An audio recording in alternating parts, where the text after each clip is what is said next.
আসসালামু আলাইকুম ভিউয়ার্স, রানা টেলিকমের পক্ষ থেকে আমি রানা আবারও হাজির হয়ে গেলাম নতুন আরেকটি ফোন নিয়ে। আসলে এটি পোকো X3 প্রো একটি ফোন। এই ফোনটি রেডেক্সের মাধ্যমে কুমিল্লা থেকে পাঠানো হয়েছে। এটি আমাকে হাতে হাতে পাঠানোর জন্য উনি রেডেক্সে পাঠিয়েছে, কিন্তু আমি আসলে সাজেস্ট করি সুন্দরবন কুরিয়ার অথবা এসএ পরিবহন। সবচেয়ে বেটার হয় সুন্দরবন কুরিয়ার সার্ভিসে ফোন পাঠানো। কারণ হচ্ছে সুন্দরবন কুরিয়ারের মাধ্যমে ফোন পাঠালে ফোনটি ট্র্যাকিং করা যায় এবং সেটি আলাদা একটি সেকশন রয়েছে, মোবাইল সেকশন, যত্ন সহকারে ফোনগুলো হ্যান্ডেল করে। যা হোক, উনি অনেক বড় একটি চিঠি লিখেছেন এবং পরিশেষে উনি আসলে রিকোয়েস্ট করেছেন যে ইউটিউবে ওনার এই ফোনের কাজটি ভিডিও আপলোড করার জন্য। কারণ পোকো X3 প্রো অসংখ্য ভিডিও রয়েছে আমার ইউটিউব চ্যানেলে, যে কারণে আমি চাই না আসলে Poco X3 pro video upload করতে।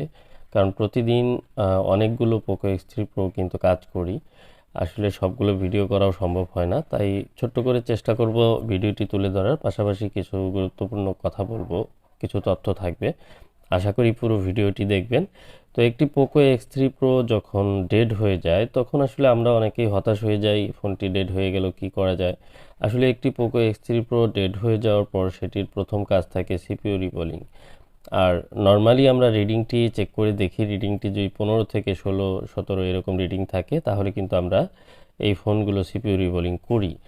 আসলে 15, 16 রিডিং বা 17 রিডিং কেন বলি, কারণ হচ্ছে আপনার পাওয়ার সাপ্লাইতে যে 4.2 ভোল্ট থাকে তাহলে কিন্তু আপনার রিডিংটি একটু কম দেখাবে, সেটা হতে পারে 14, 15। আর যদি আপনার পাওয়ার সাপ্লাই ভোল্টেজ যদি আপনার 3.7 অথবা 3.8 থাকে তাহলে কিন্তু আপনার 16, 17 রিডিং আসতে পারে। কারণ এখানে অ্যাম্পিয়ারের যে ফিকশনটি সেটি কিন্তু আপনার রিডিং হিসাবে আমরা দেখতে পাই।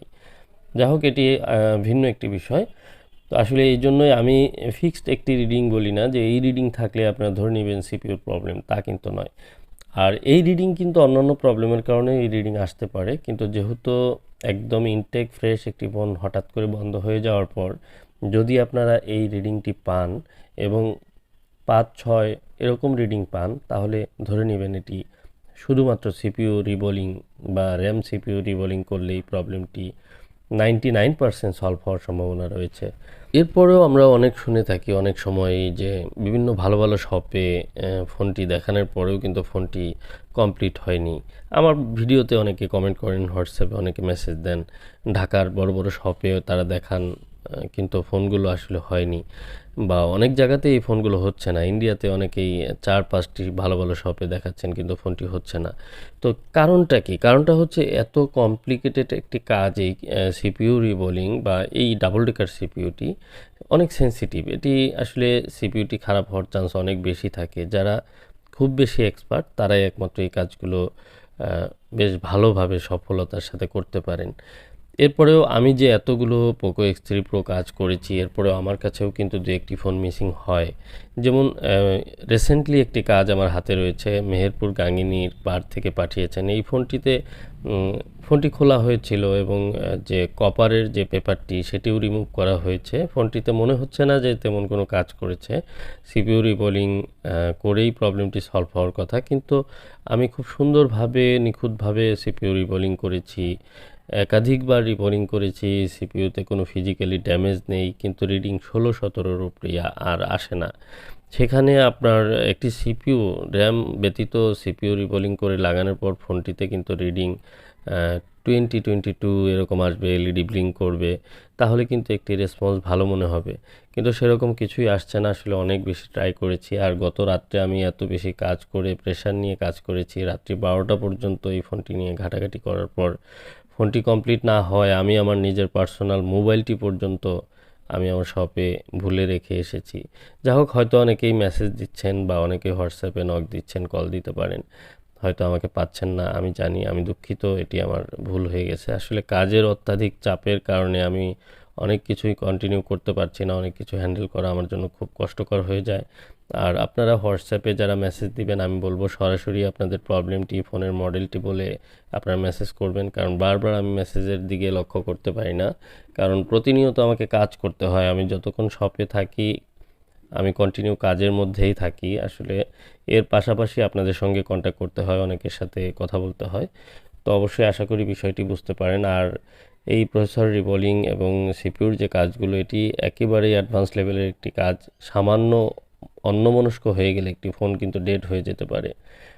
আর এই সিপিইউ রিবোরিংয়ের কাজের মধ্যে সবচেয়ে গুরুত্বপূর্ণ, আপনারা যারা ভিডিও দেখতে চান তাদেরকে বলবো, এটি হচ্ছে যে আপনার ফোনটি যখন রিবোরিং কমপ্লিট হবে আপনারা লক্ষ্য করবেন যে আইসির হেলথ কেমন আছে। আইসির হেলথ বলতে একটি আইসির বল বা লেগগুলো শর্ট হয়ে গেছে কিনা, আইসির কোনো ফিজিক্যালি কোনো ড্যামেজ হয়েছে কিনা। আর সব ঠিকঠাক থাকলেই তো একটি ফোন রানিং হয়। আসলে ফোন রানিং হয়ে গেলে তাহলে বুঝতে হবে যে আপনার সব কিছু ঠিকঠাক আছে বলেই রানিং হয়েছে। আমার কাজগুলো তো আমি যত্ন সহকারে করার চেষ্টা করি, কিন্তু অনেকেই প্রশ্ন করেন যে হয়তো রিবোলিংটি পারফেক্ট হয়নি, আপনি রিবোলিং করলে হয়তো হয়ে যাবে। আসলে তাদেরকে বলি যে আপনারা হয়তো ভিতরে আইসির ভিতরে অনেক সময় ফিজিক্যালি অনেক ড্যামেজ হয়ে যায়, যেটা আমাদের একজন টেকনিশিয়ান ভাইও কিন্তু অনেক সময় বুঝতে পারেন না যে এই ড্যামেজটির কারণে হয়তো ফোনটি রান হচ্ছে না। তো সেজন্যই বলবো যে আপনারা সাধারণ ইউজার যারা রয়েছেন তারা কিন্তু বাইরে থেকে বুঝতে পারবেন না যে এই ফোনটি কেন রান হচ্ছে না বা কি প্রবলেম হয়েছে। একটা টেকনিশিয়ান ভাই যখন এই আইসিটি খুলবে বা আইসিটি দেখবে তখন হয়তো বুঝতে পারবে যে কেন কী প্রবলেম ছিল। যা হোক, এখানে একটি 0 ওহমসের রেজিস্টর মিসিং ছিল। এই 0 ওহমসের রেজিস্টরটি মূলত ফিউজের কাজ করে, এটি আমি শর্ট করে দিলাম। আপনারা এই রেজিস্টরটি শর্ট করে দিতে পারেন, কিন্তু সব ধরনের রেজিস্টর কিন্তু শর্ট করা যাবে না, কারণ রেজিস্টরের যে রেজিস্ট্যান্স মান সেটি যদি না জানেন তাহলে কিন্তু আপনার সব জায়গায় শর্ট করা উচিত না। যা হোক, আমি রিডিংটি দেখে নিলাম, রিডিংটি যথেষ্ট ভালো রয়েছে, আশা করি ফোনটি রান হয়ে যাবে। আর ইনটেক একটি ফোন ছিল, আলহামদুলিল্লাহ। দেখুন এই ফোনটি কিন্তু একদমই এক চান্সে রানিং হয়ে গেল। তো যে ভাই রেডেক্সে ফোনটি পাঠিয়েছিলেন, আমি হয়তো সুন্দরবন কুরিয়ারের মাধ্যমে ওনার কাছে ফোনটি পাঠিয়ে দিব। তো অনেক অনেক শুভকামনা সবার জন্য। আশা করি সবাই ভালো থাকবেন, সুস্থ থাকবেন। আর ভিডিওগুলো ভালো লাগলে অবশ্যই সুন্দর সুন্দর কমেন্ট এবং লাইক তো দিতে ভুলবেন না। তো আজকের মতো এ পর্যন্তই। আসসালামু আলাইকুম ওয়া রাহমাতুল্লাহি ওয়া বারাকাতুহু।